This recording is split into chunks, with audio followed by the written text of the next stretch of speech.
Alright, welcome to Small Bike Stuff. Finally, this is the next update of our Malaysia to Thailand adventure. On the previous episode we broke down, Andrew and I, the Malaysia Kuala Lumpur experience. Buying bikes, modifying bikes. Yeah, absolutely. So we bought bikes, Dude, that's amazing. modified them, took them to a shop and got them to bolt on some parts, and we proceeded to leave on our adventure. I'll turn it up a bit so you can hear it better. I tried to turn the volume. I've been watching this footage for the last 3 days. And it's made up of a combination of Andrew's SJ cam, which is this, which is quite shaky, my GoPro, which is a little bit better, this, and phones. I think you were just riding on the white line here. Yeah. Which were always raised up. Yeah, well, you've got to stay left. In Malaysia, if you can go fast past everyone, that's fine. You just jump in the right lane like this car is doing. And the speeds that some people were doing on the main highways were pretty insane. Well over 130, 40 kilometers an hour in big groups. It was cool to see. Possibly not so safe. Remember those Nissan GTRs that passed us? Yeah, we got a whole, like, about 10 of them. a train of GTRs. We were like, wow, there's a GTR. And then 12 more came past. Yeah, that was incredible. So we're on the highway, we're leaving Malaysia. I had Google Maps open and I had it set without realizing no highways and no toll roads. So it took us on this route to Penang, which was here, and I'm not sure if this is part of the main highway and we turned off it or what, but we started going up this massive rise, and I don't know about you, but for me, I was kind of buzzed out because I knew that Malaysia... You can see me standing up looking over the edge here. Yeah, yeah. It was so high up. Yeah, I knew Malaysia had hills, but I kind of never thought about it, and it's a very stupid thing to say, but... I know what you mean, yeah. You look at it on a map and you're just like, it's from here to there. And it was, and look to the left, you can see now. It was part of a city way down there. Yeah, it was nuts, we were so high. Yeah, Andrew, wow. So, in this edit you'll see a lot of long, straight roads like this. Proton City, that sign just said. Oh, yeah. And that's because that's what this day was. It was about 8 hours of it, just straight highways. Mm. And that noise. That vibration is my tyre rubbing my swing arm. Oh yeah, it would have been. Yeah. It's on the camera's on the front of the bike. So this Proton City, the factory is a city. They make cars there. It's sort of like Mitsubishi's. Yeah, absolutely. Local Malaysian car brand. You may or may not have seen them in your country. We got a few Protons back in the day in New Zealand. Glamorous. Did you go to the Proton factory? Yeah, I do want to go to the Proton factory. Yeah, I saw that. We really should have gone. Yeah, I know. Thomas's. Oh, yeah. His wheel bearing collapsed. Yeah, you'll see that soon. His wheel bearing. He knew something was wrong, couldn't figure it out. And you can see him there just playing with this the whole time while Andrew just goes and checks out the local views on the side of the highway. But this is what the day was. Riding, stopping on the side of the highway, whether it was just stopping or at a gas station, and then continuing to ride.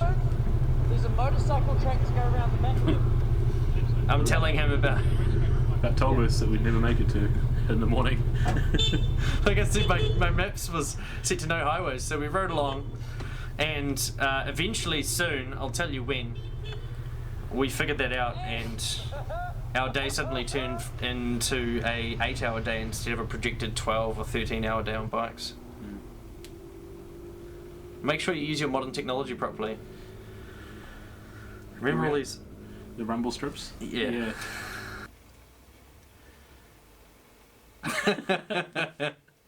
I wasn't too impressed. Made it, what, not even 100k. And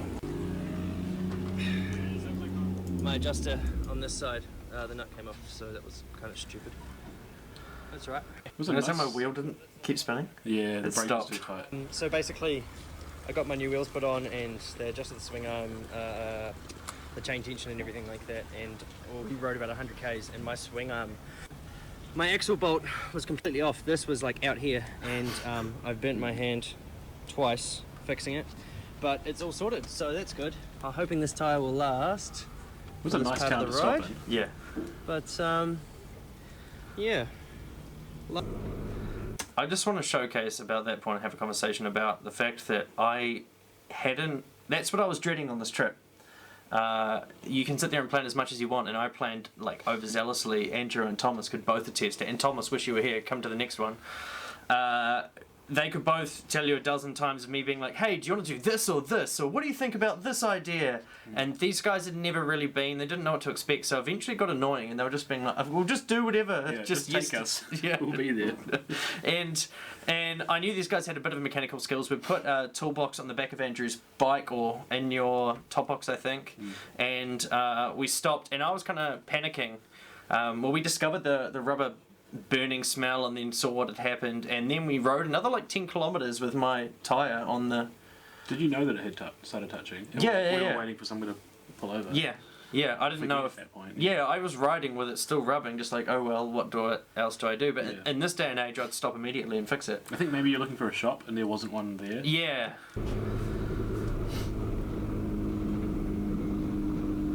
Two up. Probably a 155 or something like that, 155cc. Yamaha Movie Star. Yeah.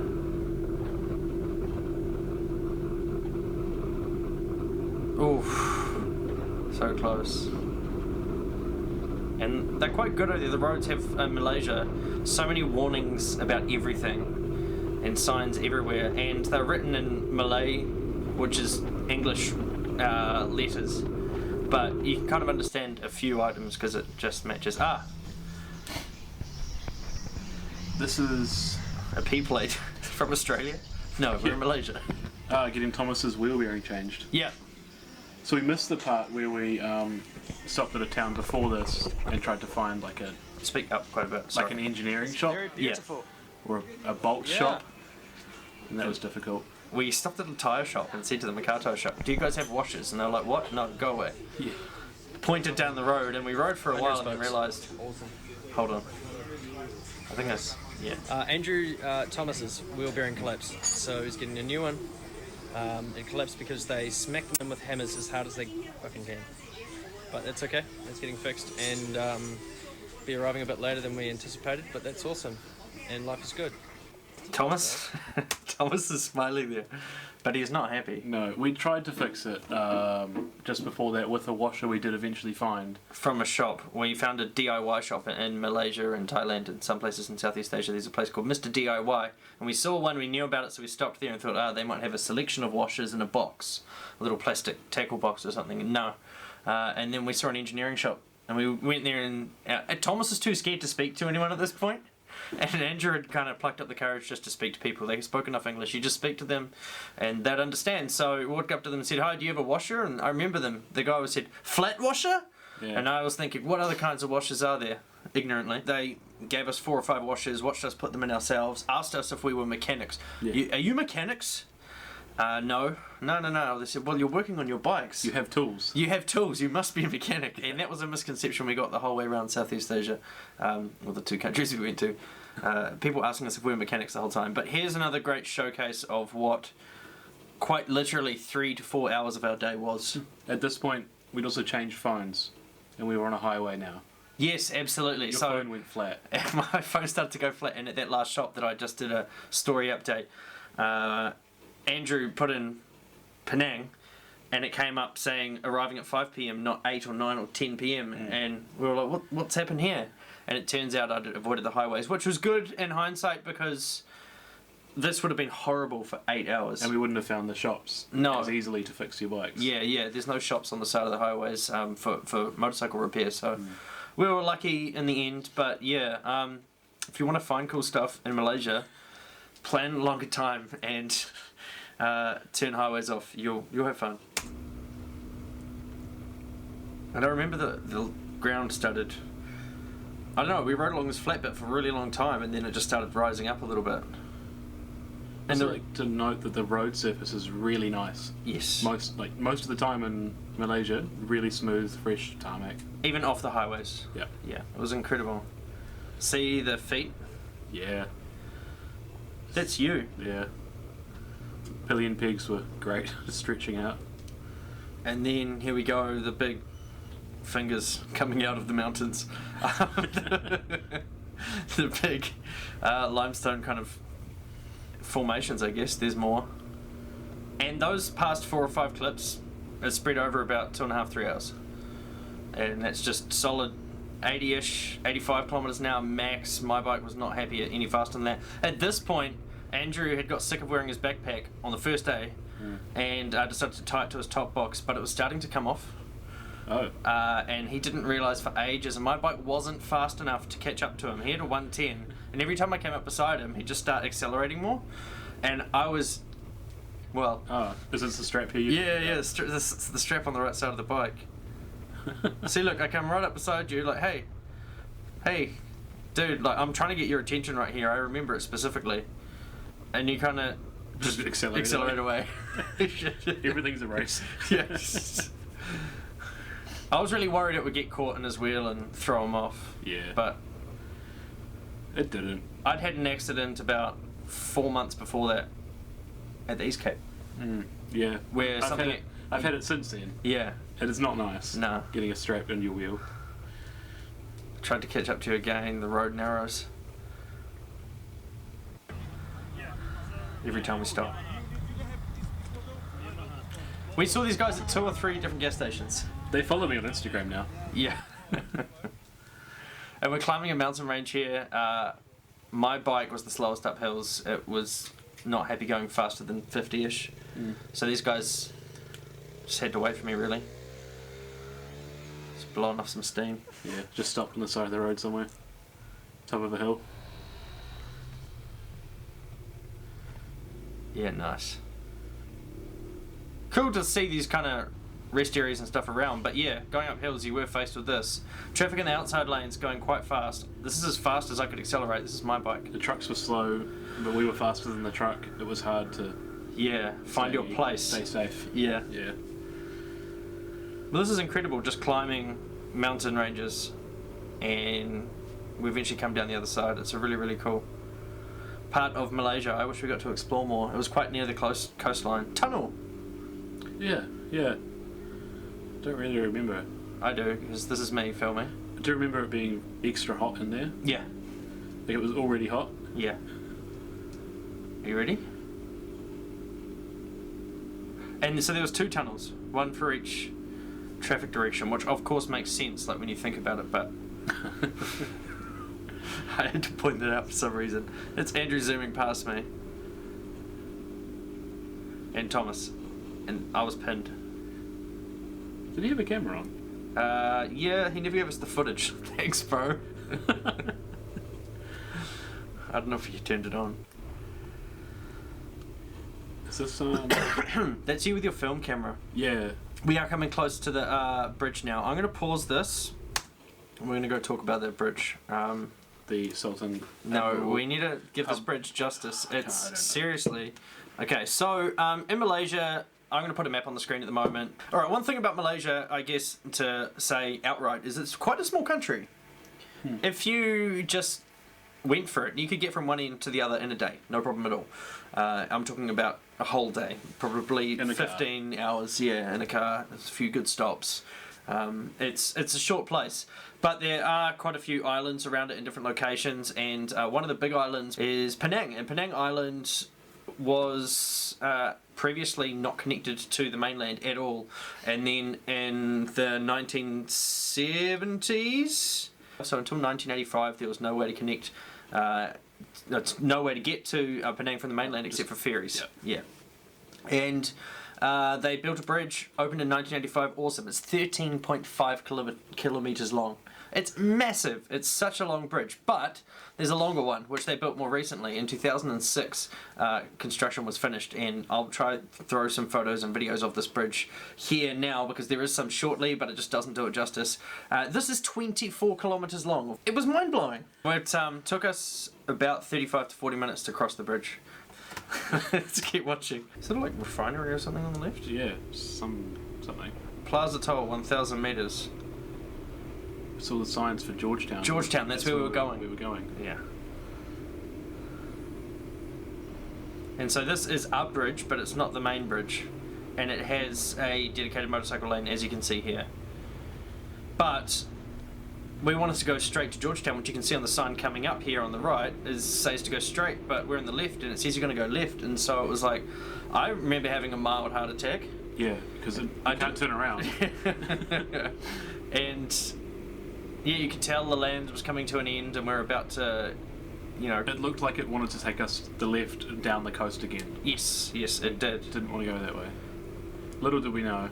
Yeah, absolutely. So this is actually a toll before we got to the main bridge. I think there's a couple of tolls. This might have been the main toll booth before the bridge. And when you go through a toll booth in Malaysia, if you're on a motorcycle, you stay left in this lane here. And I first learned about this in Ed March's Malaysia to UK video. You go on this little racetrack around the ticketing office. This is my words, not the Malaysian officials. Yeah. It's definitely not a racetrack. But it goes around the toll booth so you don't have to pay. And I just think that's the coolest thing ever, and we're about to go around that. It's the name of the bridge. Yes, it is. With more words in it. Wow. So this is the racetrack. Yeah. Some dramatic turns on that camera work. Yeah, I really wanted to go fast, but I didn't. And then I remember looking back at you guys at around about this point, and you were way behind me, and I was like, oh gosh, I'm gonna get arrested for Well, we were all a speed. bit confused. It looked like we would. Yeah, there's like some car sort of park there. Buildings, you're like, what do we do? At one point, around about this time, I was like, okay, so maybe bikes aren't allowed on the main bridge. And I don't know thought what maybe to you do. had to stop and get off and pay your wares, pay your way, but Yeah, there's no one there. pay for your wares. Pay for you. Buy some wares.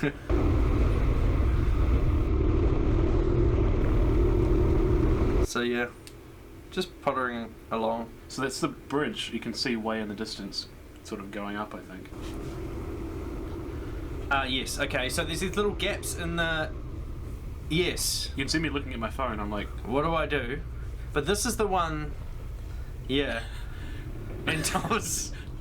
so it was kind of cut across a few lanes into the car, Because but we knew we had to go straight. And I'm beeping at Andrew. Because I don't know if he realised it. Did you know that Thomas had got left behind or not? nah. And then now I slowed right down, and I could see him way over to the left in his little racetrack. Okay. We just indicated left. So they obviously do that in case you've come on from the on-ramp on the left side and you need to get into the motorcycle lane. We just joined back to Thomas's lane now. Yes, and Thomas is thankfully behind us. He was the smart IKEA one. on the right. Big shout out to IKEA. We don't have that in New Zealand yet. We may be getting it soon. Quite enjoy a visit to IKEA. It was. So this is what Thomas just went through that we avoided because we didn't want to, and then we realised that was this. And of course you have to beep. Just to make sure that the horns work all the time.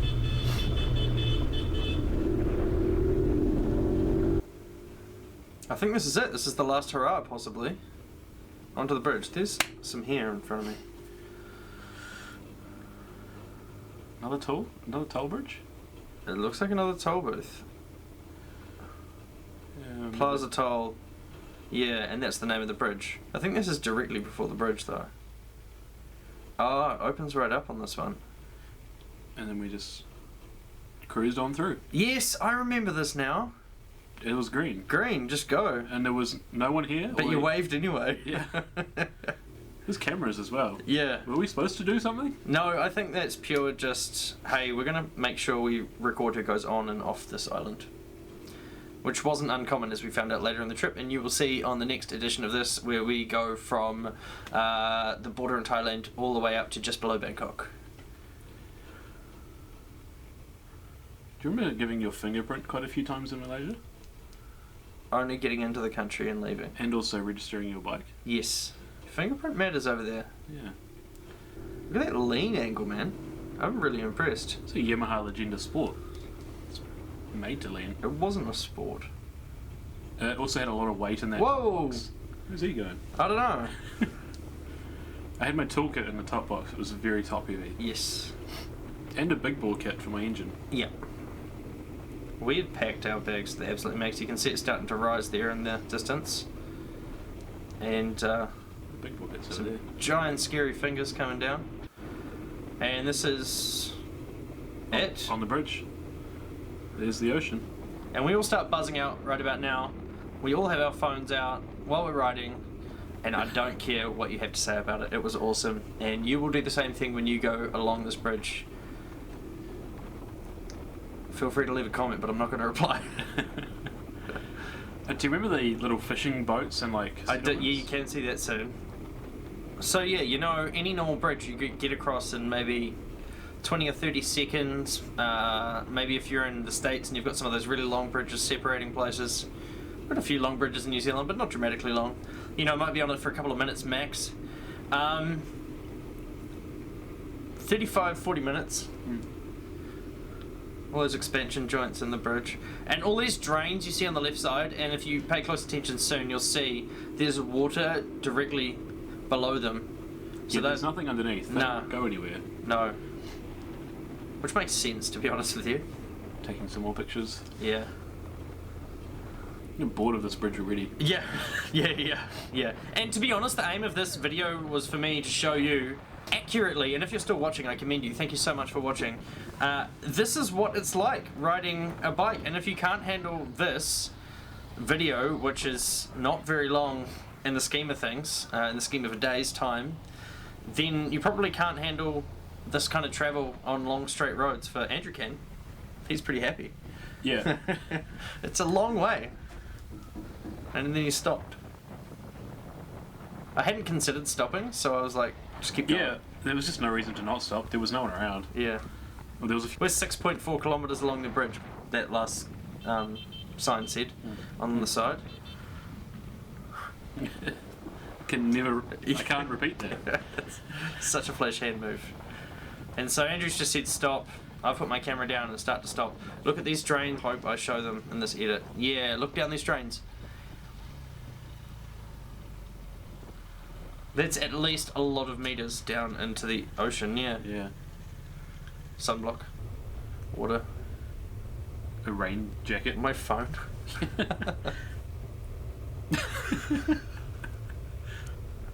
Me. You'd already lost all of it. Yes. I wonder how many kicks it takes me to start my bike here. I don't think... It was definitely becoming an issue. There's too many bags on it.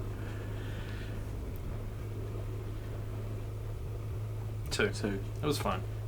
The bolt fell out soon. Probably fell down that drain. Yeah.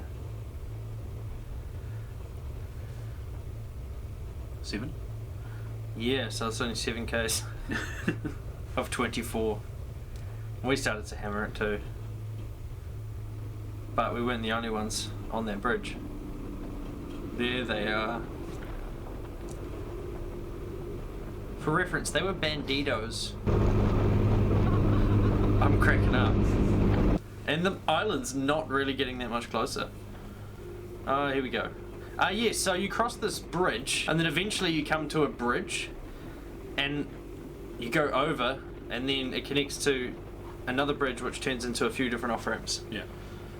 So this is the long, constant level bridge, and then eventually you actually go over a... The bridge. Cable bridge? What do you call those things? Suspension?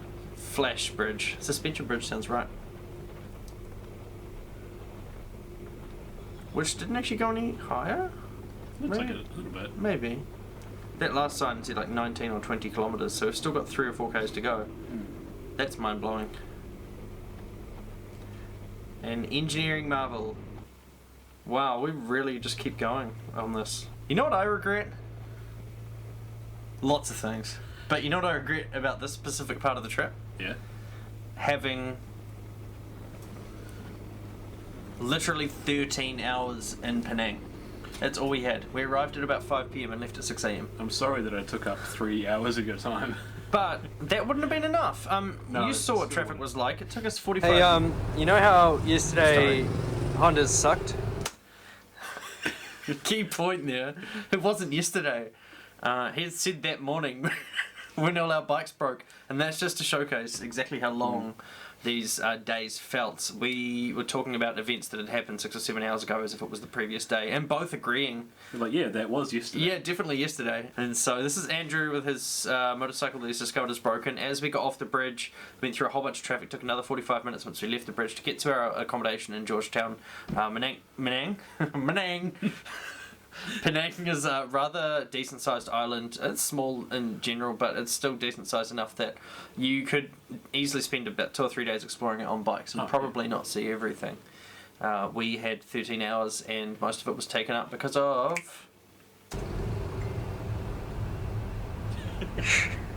Andrew laughing. Why come you have no bolt? Don't know where the bolt left, but it was an issue through the traffic. And we found this You guy. want I do for you already and 10 you I charge you 45. Yes. You want another one I charge you 20 or 55. Okay. Yeah. Very good. Just as a point of reference, his shirt said 2nd of December 2018. It was late February 2019. That's a 3-month-old shirt. This guy works hard. Yeah. See how dirty that thing was? I'm proud of this guy. And he looked after us after closing. It was 6, 7 o'clock. I was Googling because, you know, I'm a modern kid of the future. And motorcycle repair, and I told our guy at our accommodation we had a problem with one of the bikes. He had no clue about motorcycles. He rode them, didn't fix them, wasn't interested. And I said, what about this one? And he said, that's a really long way away. It was only about 9 kilometres, but he said, it'll take 40 minutes to get there. Don't go. So we said, what do we do? And he said, oh, there's a bike shop just over there. One of them was preparing a bike for a race event they had that weekend. So I got there on the back of your bike, I think. Yeah, with a carburetor. Left mine in pieces at the accommodation on the side of the road. Yeah, and no one stole anything. Yeah. And just presented them the carburetor. Hey, this is not okay. And It he needed a plastic insulator gasket as well, like it was a weird shape. He's like, yeah, I've got that. yeah, and they just drilled and tapped it. And this guy was incredible. Works hard. And he was a really, really nice dude. And it's just quite cool. This is a bit of an experience of a local workshop outside of the big city.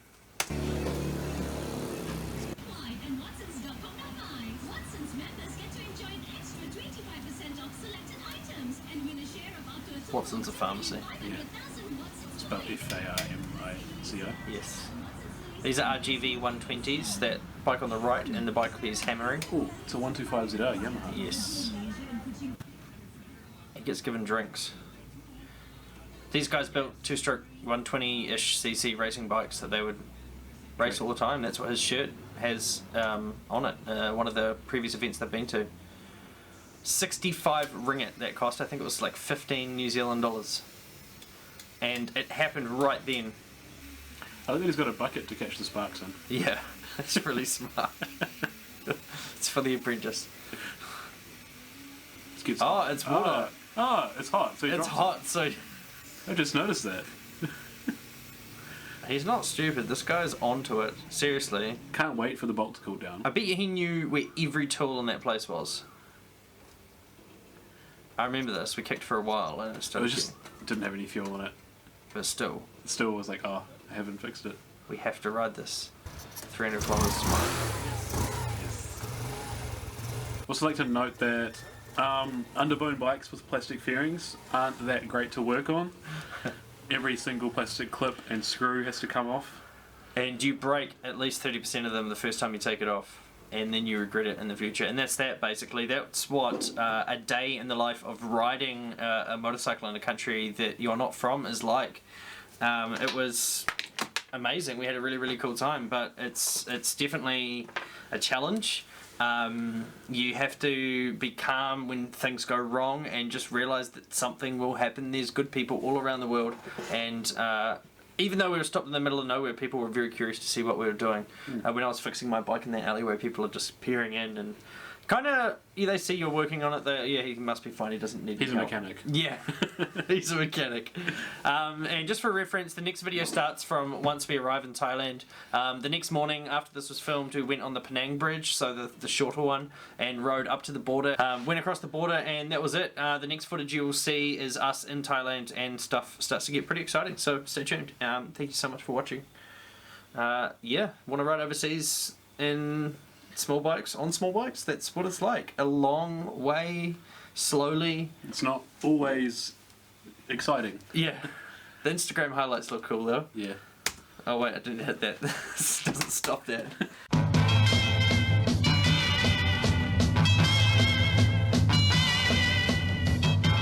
Jangan goda, jangan rayu, kalau hamba belum terima. Jangan jeling, jangan pandang.